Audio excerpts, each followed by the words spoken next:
trying to share. Yeah, but I can talk and share at the same time. Oh wow, you talk. I really can't actually. I'm trying to, but it's not working.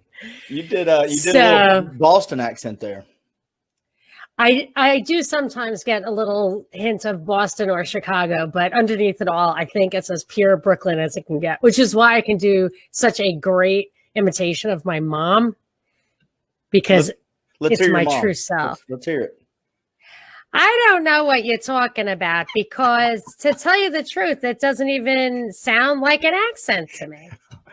Now, how did that play out when you were down here in God's country in the South? How'd that play out? Well, the funny thing is, when I lived in Texas, I very quickly figured out how to not sound like a New Yorker and sound like, just take the edge off, because everybody talked the same. And when I would say something they didn't like, they would make fun of me. So I would always order a cup of coffee, and I could not get my coffee without everybody in the hall, or dog. I'd be walking my dog. I'm going to take my dog for a walk. Go, dog, off, coffee. It's like, oh my gosh, okay. So I just stopped doing it, and I totally toned down the accent. But then when I moved to Atlanta, the accent was actually quite a melting pot inside the loop. So there was no real accent left, and people did not make fun of you, because ostracism, ridicule is a really great cultural tool.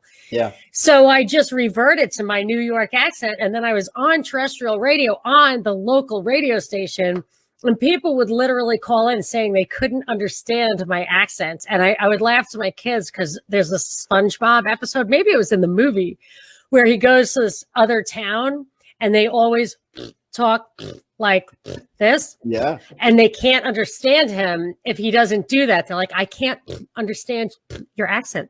And like, I try to tell me, like, it's the silliest thing, because for me, I pronounce every single solitary letter. I can't understand them, but for me, it's their fault. But anyway, it was funny, because I was on their radio station, which they felt they owned, which I agree with. It was theirs, and it was outrageous that they had a Yankee on there.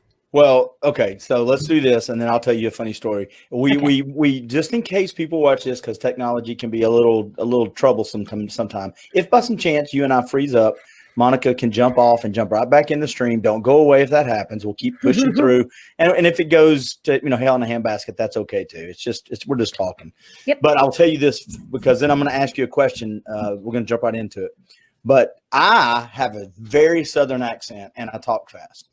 So when I'm on the phone with people, especially other parts of the country or the world, they just get glazed over. So I've done. It's like Scottish. People talk Scottish. It's like, what language is that? It's English. My kids make fun of me because I talk. Wow. I know I talk so fast. I say oil and tour. I'll go, what? We got to get an oil change. I was like, what is that?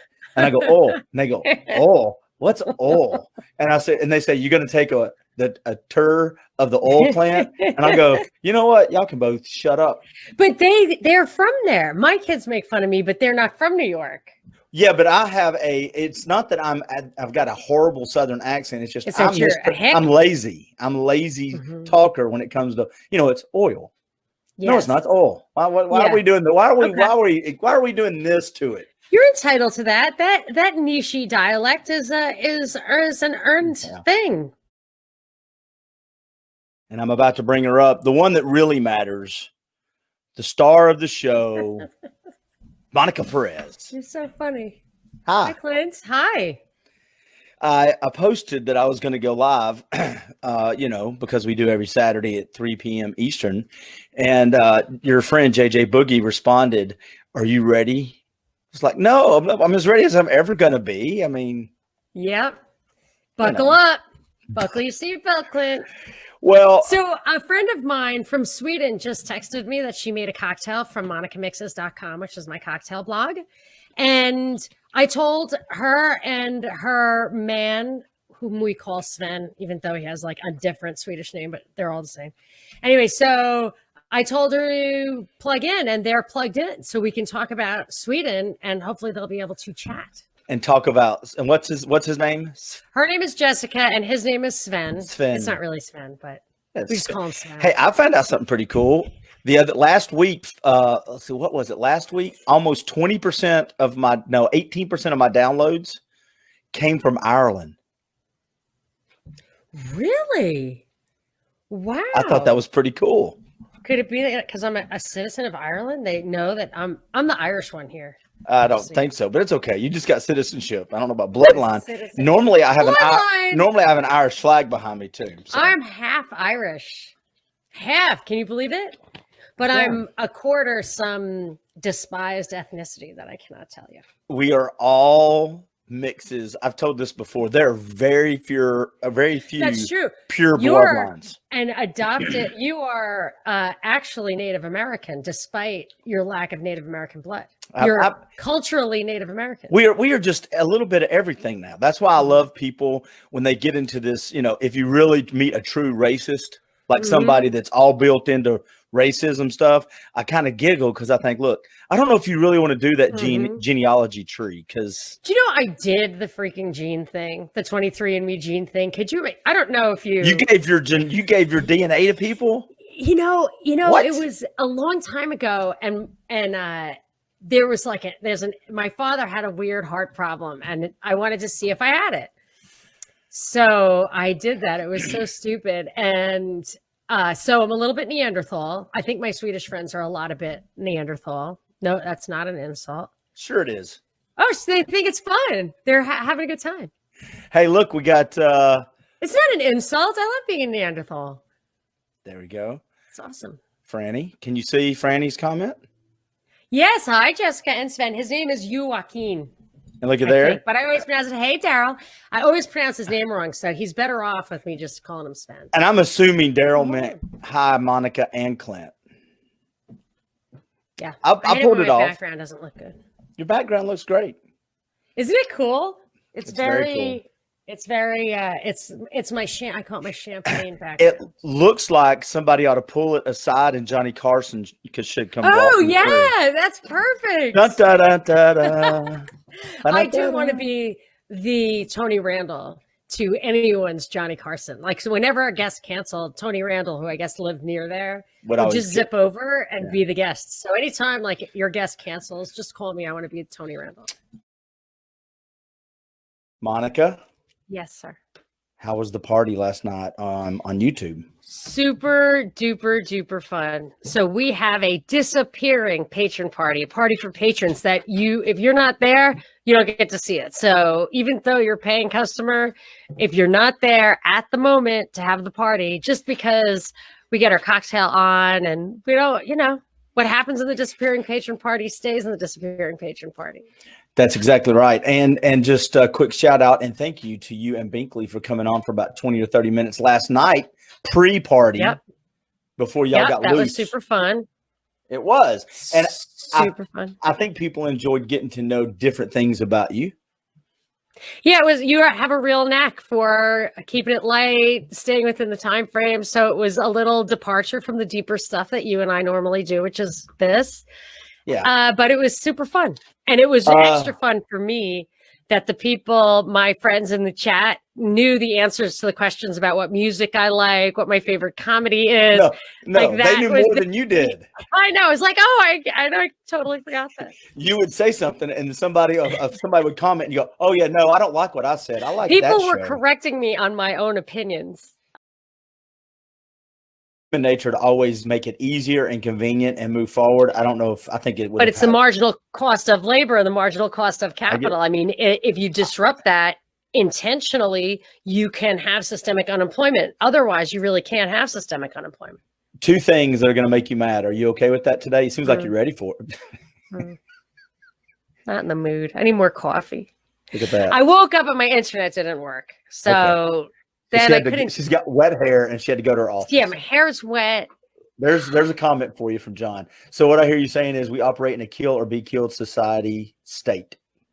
Nah, it's too long a conversation. I mean, yeah, the only right is the right to self-defense. It does. Yep, I'm putting them up in order. There we go. Everybody's in a bad mood. Everybody's in a bad mood. Let's see another tweet. And everybody had bad dreams. 3 people this morning told me they had bad dreams last night. Is anybody Let listening? us know. Did everybody? Did you have a bad dream last night? Just give us the It could thumbs be down. like barometric pressure. Like I think that there could be something to that where like everybody's in a bad mood at the same time. I'm in a good mood. I'm always in a good mood though. Maybe the tornadoes are how did the No. weather go last week? Didn't you have extreme weather? Yeah, and it was a little scary just because what we went through a couple of months ago, but it just was in this little pocket because I started asking some people down the road, and they're like, "No, we're fine, we're okay." I'm like, "Oh my goodness," because here we go. I guess that's to you. Bad dreams. I don't know what that is because his back is out. His back is out. Sorry, those go together. Maybe he's taking back pain medicine, and that's gets you all dreamy. Another I need a tweet break. from My you. birthday's coming up, so I'm gonna. Your birthday's Monday, right? Mm-hmm. Happy birthday, Monica! Thank you. I hate birthdays now because I'm getting old. You're 35. How can you hate being 35? I'm 40 something, and I always will be. I thought you were 35, and you always will be. No, I'm 40 something, and I always will be. Here's the deal. My next birthday, I'm officially the mid 50s ish. So. Wow. Yeah. I will never know what that feels like. As I said many, many years ago, I'm 40 something and I always will be. That my new background is, thank you very much. I think my new background is good for my complexion. Hey, I don't like the fake background. It makes you look all kind of zingy. Have you noticed, though, that over the course of the summer, I've gone from being super pale to not as pale? Yeah. Oh, yeah. How'd that happen? I go walk every day for 6 miles because I have nothing else to do. Wow. See, I can't do that because my hip. I got a bad hip. I just rub some ibuprofen on. I've got artificial hip over here and a bad hip over here. I just flex all it up. I'll tell you, I have a sponsor who I love because I get from him this CBD paste. It's like an athletic paste. It's that's zingy, man. You get it in your eyes. It's bad news. It's not for kids. But I rub it on my hip or especially my wrist because sometimes, that hurts. Mm-hmm. I'm like addicted drop to their it. Name. Just give them a free shout out. It's True Hemp Science. And it's the stuff that I like. I usually keep it next to me. Is the athletic rub. Oh my gosh, I just love it. And if I order, he sometimes will send me like a CBD brownie or something fun like that. There we go. But I pay for it myself. He gives me a discount, but I'm hooked.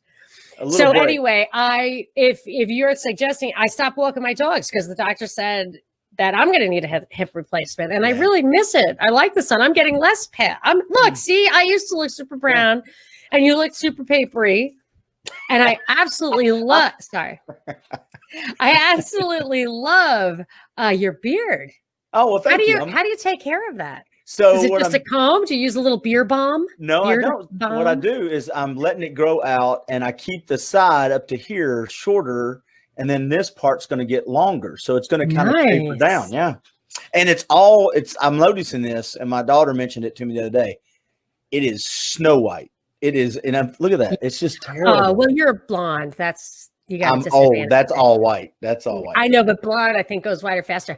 So when you do the side, do you do it with a trimmer, not like a scissor? Okay. Yeah, no. Like on the widest thing. Yeah. Yeah, I do my head, then I trim this up, and then I just knock down all the stuff that looks, and now as a guy at this age, I also have to take care of eyebrows and ear because apparently God thinks it's really funny to take care from here and put it into your ears. Wait till the nose hair starts contributing to your mustache. Are you kidding me? Sometimes I'll be like, what is that? And you'll go, ow, and then you'll tear up and it's cry. Part of your head, yeah. God, so the elusive Mr. Perez is growing a beard, but I just don't think he has the hang of how to trim it.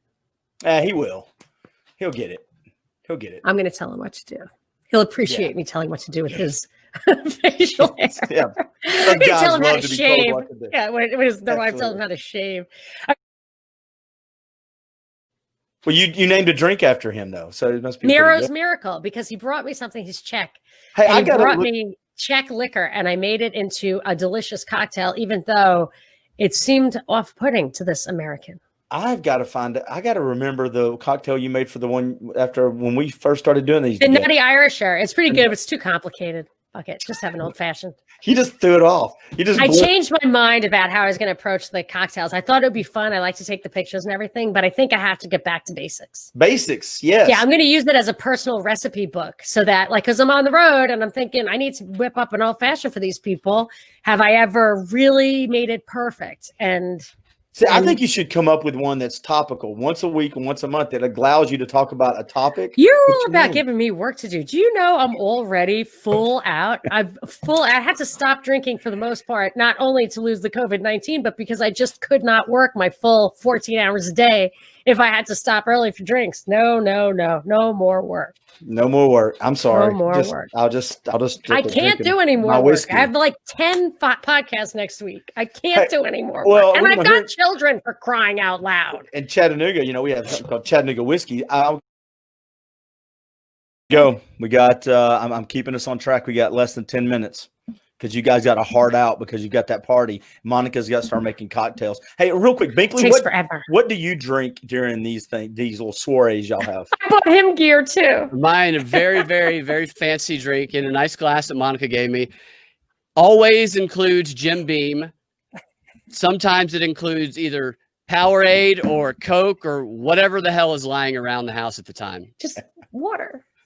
Water. I would drink Hurricanes out of a can if that's the only thing I had. Well, of course. I mean, it was the only thing you had. I need to get you some. Have water. I need to get you some Chattanooga whiskey, man. We need to get. All right. Yeah. Yes, you do. Chattanooga whiskey, and I'm a whiskey guy, so I like whiskey. Yeah, I like whiskey too. All right. Let me think here. Favorite sitcom of all time, and then if you look over to the side, I think we're starting to see some comments. Can y'all see them? Yes, we certainly are. They're showing up. Seinfeld. Grace knows me very well. She says Monica loves music. Haha. She knew me when my kids were young, and I could not listen to music for like 10 years because it interfered with my worrying. Oh, I had to always listen for the babies, and I just had someone put on music. Like, I cannot hear the babies. Yeah, see, or that little beep that, like, when the door opens, it goes beep. Mm-hmm. Like, I had 3 kids. By halfway through my second one, I was turning the music up for that same reason. No. Can you hear your kids? No. That's why I'm turning the music up. No. Okay, he likes Seinfeld. What's your favorite sitcom, real quick, and then we'll put this question up here. Monica. My favorite sitcom is The Odd Couple. Oh, look at you going back old school. See, I'm a Sanford and Son, big time, and All in the Family. I grew up with that, and the Barney Miller Show, because I remember watching all that with my I love Seinfeld too, but Friends. Odd Couple's my absolute favorite. Binkley. Okay. What about Binkley? Binkley already answered Seinfeld. What was it? Seinfeld. Oh yeah, right, for sure. Great one. He answered immediately too. So John Jasper said that Tsarnaev still might get the death penalty, even if he's already dead, in keeping with the Inquisition, which apparently actually did that, tortured people after they were dead. Anyway. Dig them that's up. Funny. Them again. I think that's funny. Let's see. It's a couple more questions. Yep, we got 7 or 8 minutes. Let me go to this one. Arrested Development. She's right. Grace is right. My favorite movie or TV is Arrested Development. That's the one I dropped everything. No, the first 2 seasons are good. Wait. Hold on a second. Yeah. The first 2 seasons. Definitely only the first 2 seasons. Time out. The host is interrupting. You actually have people responding to tell you what your favorite stuff is because you don't remember. Yes, I'm not, I put a lot of shit in that brain every single day, and the other stuff gets squished out. So good thing there are people like Grace, good old friends who I remember when. the Dangler Act of 1813. It really changed the world. What's your favorite song? Tatsi Komatasi, 1878. I don't have a clue what my favorite song is. Grace, tell me. Song. Grace, what is my favorite song? All right, so I already know Binkley does, he has acting and stand-up. But do you have a hobby other than, is it cocktails your hobby? Cocktails and reading, not together. When you're not doing something Binkley like that, what do you do on this just for you personally? Do you have a hobby? I like to go play basketball. Oh, okay, yeah. But you're still young. I used to play basketball until I was 40. So now I'm not. How old are you, Binkley? I'm 39. I just turned 39. So those knees are going to give up. They're starting to. I'm 52, man. About 7 or 8 years ago, I went out and started playing with my kids, and I realized just don't try that hard, Clint. Just yeah. I played with my nephew the other day, and I'm going all out. And the next day, it was sore, man. I dominated. Don't get me wrong, but tell them what to do. JJ Boogie thinks that I have momnesia. So I can't remember anything because of momnesia. But that's why I had to have no sound whatsoever. And JJ Boogie is as you can imagine, with a name like JJ Boogie, a musician. Yes, he is. So he couldn't imagine being a mom without some music, without a background. You can only have one of these for the rest of your life. You can only have French fries, tater tots, or onion rings. Which one are you picking? Tater tots. Yeah, me too. Wow, that was quick as crap. For sure. With I'd probably prefer mustard, that. Maybe. I'd like to just do that right now. I love tater tots. That's all I want. Give me a basket of them now. Yeah. Occasional loaded. I make them. I'll sometimes smush them up and put eggs on them for breakfast. We have a place called Waffle House. You can go get stuff like that at. 24 hours. You also get a very unique experience if you go at the right time.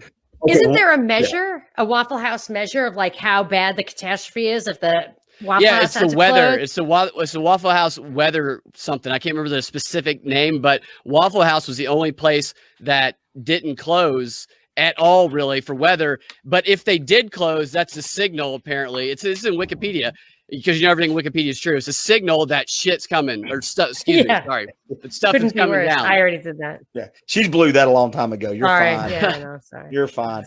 Let's see. JJ Boogie said sweet potato tater tots. Never had sweet potato tater tots. Those are good. I have the fries. Yeah, they're really good. All right, here we go. 2 more did you know questions, and the last one I think might require a little bit of a debate from you two. So the first one, the next to last question is only one for the rest of your life: pancakes or waffles? Waffles. That's the right answer. Yeah. Monica? I agree. Agreed. All right, here's the question. Ready? I asked this on social media, and I may have asked this to you last time. It's okay. I put this on social media. I had 100 and something comments, and people actually getting in fights over this question. Is a hot dog a sandwich? I've had this debate before. No way. Yeah, I have. I've had this debate before, and I'm going to say yes. I'm going to say it's a sandwich. Very controversial, Monica. I agree. Oh, you do? I agree. Yeah, because the sandwich was invented supposedly by the Earl of Sandwich, who I met his descendant and maybe heir. And I said, I was too vulgar. I probably can't say it, but I made an SNL reference. Do you remember the Earl of Sandwich on SNL? Anyway, he made the sandwich so that he could eat his meat and hold it while he was playing cards. So a hot dog fits that. So is a hamburger a sandwich? Yeah. Yeah, I think so. Okay. Is a hot dog actually called a sandwich at McDonald's? Is a hot dog, if you change the bread that a hot dog is on, does it change what it is that you're eating? I think not. Is it like a wiener or a brat? I grew up eating the hot dog actually on, white bread just folded up. Yeah. That's how I grew up eating that, or fried bologna. But I put that up there, and you'd be amazed at how many knows it's a hot dog. It's separate from a sandwich. A lot of people believe that. Yeah. Just let you know. JJ Boogie said boxers are brief. No, that's my answer. You two can go ahead and answer that one. That's whatever's freshly washed. Semper ubi sub ubi, Clint. Semper ubi sub ubi. Always wear underwear. Oh, is that your acronym? Semper ubi. It's Latin. Semper means always. Yeah. Ubi means under. Semper ubi sub ubi. Oh no, where it means where. Semper briefs probably if I had to choose, but I'm not that selective on it.